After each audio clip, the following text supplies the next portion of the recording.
Shalom and welcome to Jerusalem Studio.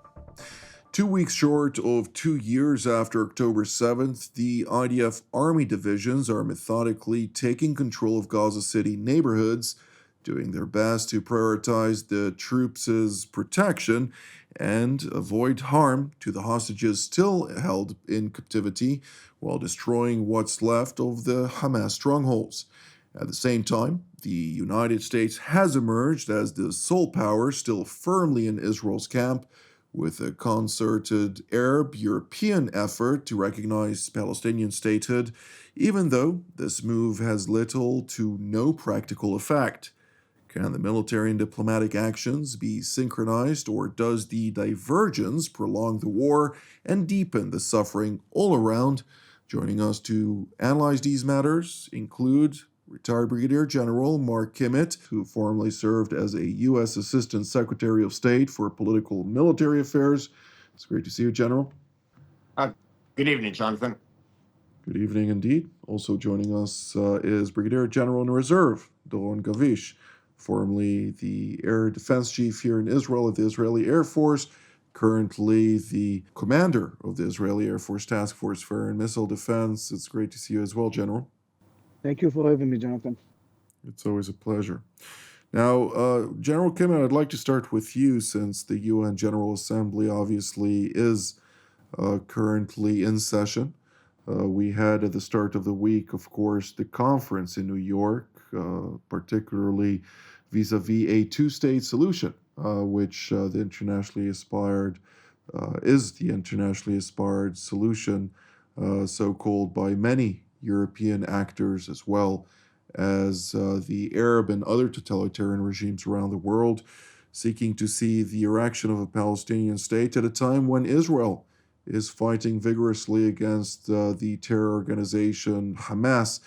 What can you tell us about the complexity of the mounting international pressure on the one hand and the practical measures that Israel is pursuing on the other? Well, first of all, I think that the United States is firmly in the position that Gaza, the West Bank, is in no position right now to be declared a state because it doesn't meet the minimum criteria that has been set out enumerated for in the past. Second, the United States feels that any discussion of a two-state solution, this entire momentum, is in fact sending a message that Hamas is being rewarded for their activities inside of Gaza. So I think the United States still remains firmly behind Israel, doesn't believe it's the time for a two-state solution, and only sees this process of what's happening in Europe as driving a wedge between our European allies who are working with us so closely on Ukraine and the United States. General Gavish, I'd like to hear your take on this as well. At a time when, just to put things into context, this past May, we had a poll that was conducted by the Palestinian Center for Research, and it was a poll sponsored by the Netherlands representative to Ramallah, which asked a whole list of questions, which also provided a glimpse into the discourse in the Palestinian street. The majority of Palestinians to date still view the atrocities committed by Hamas on October 7th as correct. The majority of Palestinians remain adamant in support of a violent discourse against the state of Israel.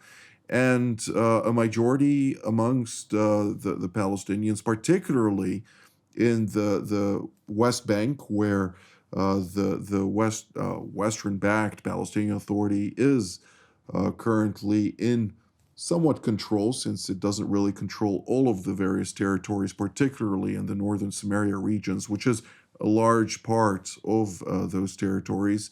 They believe that Hamas will emerge victorious at the culmination of this war, which Hamas itself launched against Israel on October 7th. Well, you're right, Jonathan, and this is really frustrating from Israel point of view. and probably also from the United States point of view, seeing all those country around us again and again going to the two-state solution now.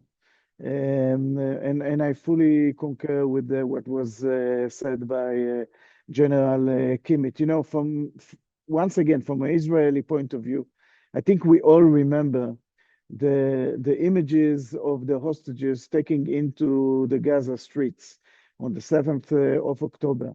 It was not only the Hamas terrorists that were there. There was a lot of crowd that were chanting. Some of them were hitting those hostages, and it felt like they are very happy from what they are seeing.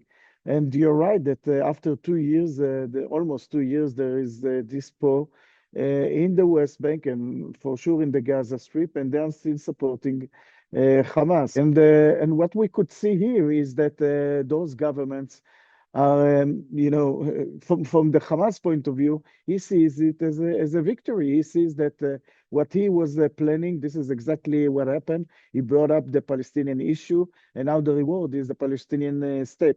By the way, if you ask the Hamas, they would say that they are in favor of it, and but this is not the first step. From the Hamas point of view, this is only the beginning because they see the whole territory of Israel from the river to the sea becoming the Palestinian area. So it is not really a two-state solution from the Hamas point of view, but they see it as a step in the right way.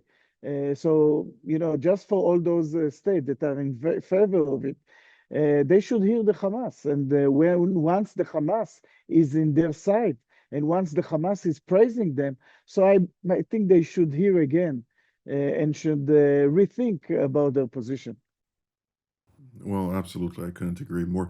It's quite ironic to see, on the one hand, the Islamist Hamas coming out and praising France for its stance and recognition of Palestinian statehood, and on the other hand, to see a protest that was stimulated by supporters of Hamas on the so-called Al-Aqsa Mosque compound, or the Temple Mount, as we call it, which included a group of individuals calling for jihad against France and for Islam to conquer France.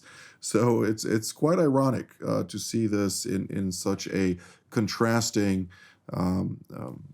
display of how this actually is quite of a, we could call it a deceptive maneuver in the eyes of those Islamist groups. But nonetheless, General Kimmitt, I'm trying to figure this out since obviously having a two-state or at least the recognition of Palestinian statehood was some type of lever that France and all of those other countries could have used. They could have also established a prerequisite to demand for reform, particularly when it comes to education or support of terror, and to say, do at least this and that, or bring about actual reform, not just a declaration that means nothing, in exchange for Palestinian or state recognition, which is not the case. And just again, going back to the data, roughly 85% of Palestinians living in Judea, Samaria, the Jordan Valley, the so-called West Bank, do not believe that Israel has a right to exist.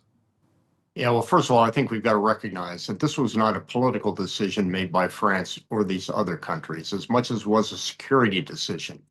The fact remains is that these countries are throwing meat to the alligator so the alligator doesn't come at them. One can imagine the advice that was given to the president. President Macron probably heard from his key advisors, look, we have got to be concerned about our restive population here inside France that is getting more and more violent because we are not giving a firm support for what is happening down in Gaza in Israel. If we don't want these streets to be lined with blood, then we need to do something. And the only thing that we have is by this recognition of a two-state solution, independence, sovereignty for Palestine. I don't think anybody actually recognizes or acknowledge, what's the word I'm looking for? I guess believes the fact that this could be a self-sustaining country anytime soon. It has neither the institutions nor does it have, quite frankly, the natural resources being properly used in order to be self-sustaining. It may become a nation and may become a two-state solution, but it's going to become, as it has since 1948, become a ward of the international community. So I think that these nations, particularly the Western Christian nations, are basically throwing meat to the alligator, but sooner or later the alligator is going to come after them. It is succumbing to terror, and this is an unfortunate sight to see. Time is running out for Western civilization, and that is something that I just heard today from somebody I highly respect and who holds a very high position in a Western government. And it doesn't seem like leaderships in the West are taking this seriously, other than, again, as you mentioned, General Kimmitt, in other words, succumbing to the vast Islamist populations that have entered into those Christian nations that are rapidly changing their character and cultures to the more dominant, aggressive types. But time will tell how this evolves. And what timeline, nobody knows, of course, or at least the studies are not concrete in providing the actual data. But let's put things into context here, since General Gavisha, it does bring Israel into a position to understand that time is running out when it comes to the war in Gaza, and it better achieve victory as quickly as possible. Well, this is for sure, Jonathan. Yeah, you're talking about of course, the political circumstances around us, but it is not only this. I mean, even from a military point of view, in some point, you want you want the end the war. You want to go back and to, I would say, to a calmer times that your troops would be able to prepare themselves in a normal manner and not being during a fight all the time. And the other thing that we all have to remember, that the Gaza Strip is not the only area that we are dealing with. There are some other very important and strategic areas. I'm not sure that the story with Iran is done yet. And we didn't say a word about Hezbollah, what is happening in Syria, Yemen, West Bank, and others. So there is a lot of other reasons why, from the Israeli perspective, we would like to do it as fast as we can. Of course, the hostages that they are there. We see the images which are coming from the Hamas, the very cruel Hamas, we should say, because again and again, they are sending those clips, and we see images that the last time that we saw something like this was literally during the Holocaust time, the way that they are treating our hostages. So we know that this is another clock that we have to look at, the clock of the hostages, and the time for them to be able to live in this situation that they are. So also from a military point of view, of course, this is super important because as a military, you don't want to be in a continuously fighting environment. You want to be able to take some time to prepare things in a more calmly way. And when I'm saying to prepare, I mean, of course, to look on the other arenas that the IDF have to deal with, such as Hezbollah in the north, which is not a done deal yet. We have the situation in Syria, which is also complicated and not done yet over there. Also, and we didn't say a word about Iran and the Houthis. From a military point of view, of course, that it is our interest to do it as fast as we can within the Gaza Strip. The other thing which is very important, of course, is the hostages that are there. We know that this is another clock that is running. We see the images coming out of the Gaza Strip. The evil Hamas terrorists are sending all those images of our hostages and the pictures that we see there. You know, you understand that those people over there, they don't have too much time, and this is another clock and another reason why we need to do it very fast. So it is not only the international situation, it is also the military situation, and of course the hostages and the military strategic situation looking around Israel and the other arenas that we are involved in. Before we dive deeper into the current state of play in Gaza, General Kimmitt, General Gavish just mentioned Hezbollah in Lebanon, the Iranian portfolio. Uh, we just heard earlier this week the U.S. envoy to Syria, ambassador to Turkey, as well as the envoy to Lebanon, coming out and providing a quite skeptical perspective of the situation in Lebanon in particular, noting that he does not see Hezbollah intending to disarm, skepticism that we have shared more than once on this program, and accusing the Lebanese government in particular of talking and dragging their feet while talking and not really doing much to back up that talk. What are we to make out of those words, and does that put us on a somewhat inevitable discourse of reignition of what was the conflict prior to the cessation of hostilities that was signed on the 27th of November of last year? Yeah, I think when you start bringing in envoys that have never worked this region for any length of time and don't understand the complexities of the situation, I think they go in feeling that they have the strength of the United States of America behind them, and this seems to be something that just needs somebody to pull that last Django piece out. Tom Barak has been in the region for years and years, and I'm surprised that he did not see how this was going to turn out. Nobody could answer the ultimate question, which is, what are we going to do with these Hezbollah fighters after they've disarmed? They themselves, the Hezbollah fighters, see no future for themselves. They've done nothing but carry a weapon and get paid by Iran for the last 15 years of their life. And they're not going to be setting up any construction companies nor Starbucks anytime soon in southern Lebanon. So what do you do with these guys? The belief that the Al government was, in fact, this new government that could solve all the problems of the past. You know, I'm just sort of reminded of that great line from Casablanca: "Gambling, I'm shocked." Those who have been watching Lebanon for years and years should have realized that this is where we were going to not end up, because it's not an end. In fact, it's a return to the status quo. Luckily, the military operations from Israel have reduced the threat from Hezbollah, pushed it back at least a number of years, but it will take continued work on the part of Israel to make sure that Hezbollah never achieves the strength it had before. So I think the petal is off the rose, the dew is off the rose. Everybody's now realizing that this is Lebanon, and the more things change, the more things stay the same.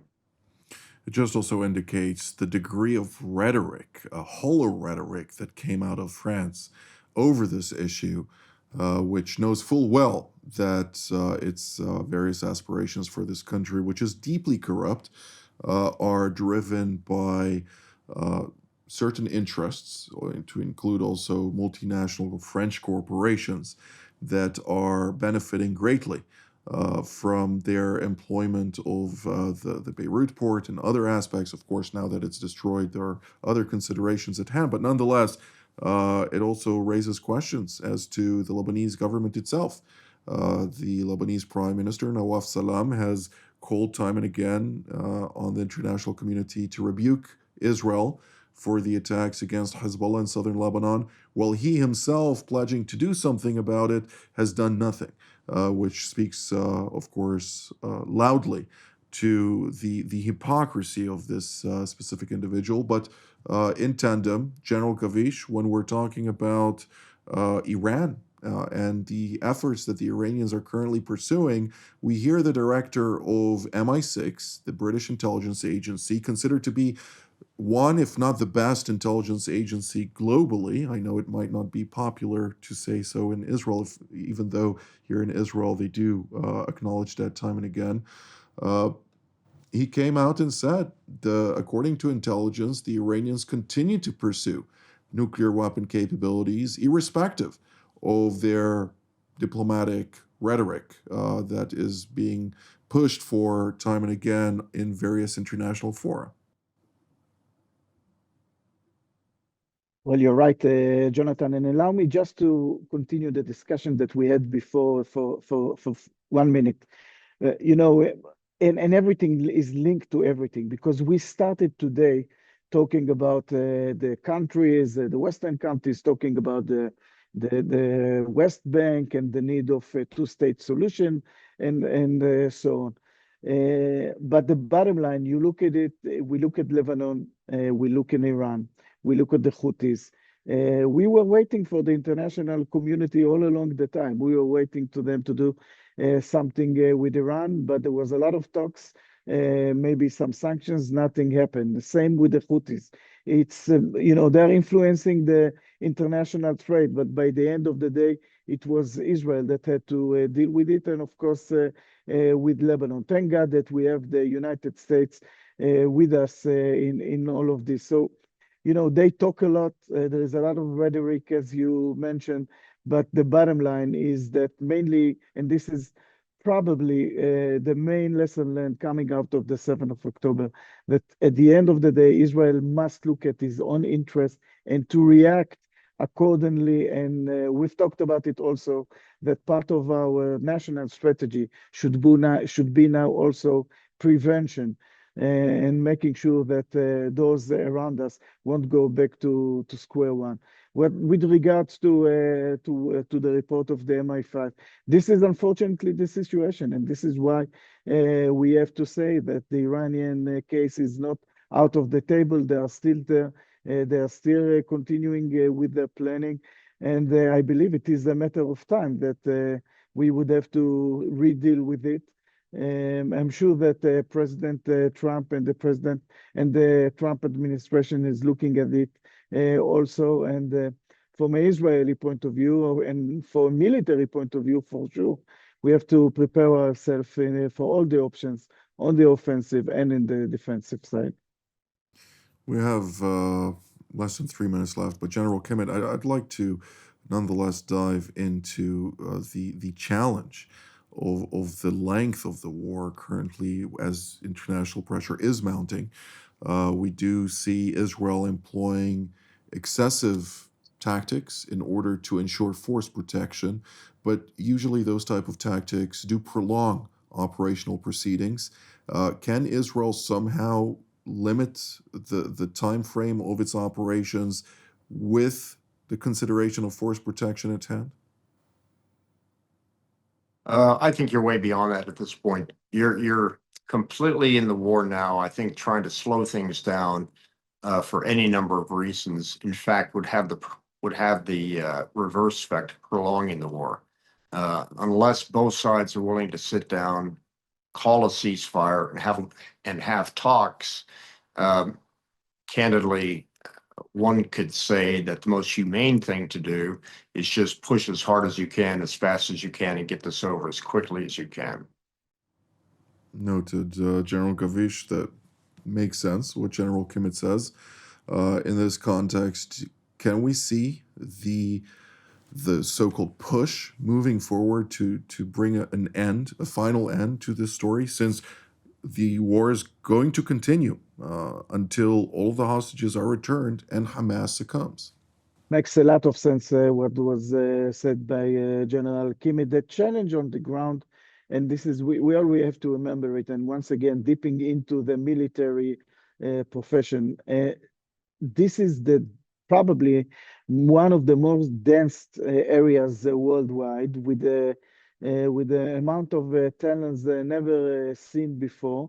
The Hamas was waiting for us for quite a while because we had to take care of the people over there. We have to make sure that they are evacuating as much as we can to the humanitarian area. We talked about it that we are going to go into the Gaza Strip and so on, to the Gaza City and so on. So the Hamas is there. He booby-trapped buildings, and he's still very dangerous. And so while this is the situation, as a military, you have to be very careful in the way that you fight. You cannot just go in and, without looking at your flanks, because the Hamas would be there. So it is very challenging way of fighting. But in general, we all want to do it as fast as we can because all those considerations that were mentioned by General Kimmitt. And by you earlier, indeed.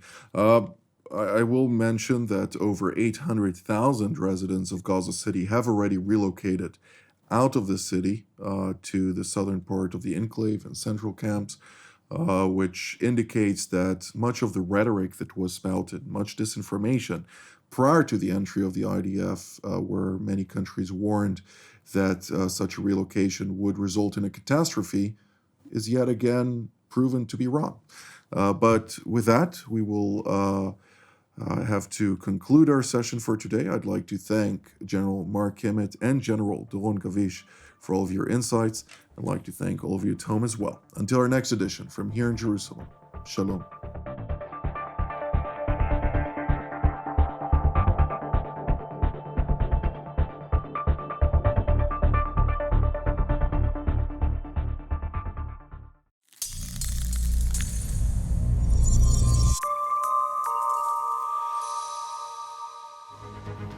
Shalom, I'm Danny Ayalon, former Israeli ambassador to the United States, former deputy foreign minister and member of Knesset. Today, I'm very privileged to be hosting TV7's Middle East Review and also being a panelist of the various shows of TV7, which I find the most enlightening, most educating if you really want to understand the world, the global scene as well as the regional scene of the Middle East. It is worthwhile to watch TV7.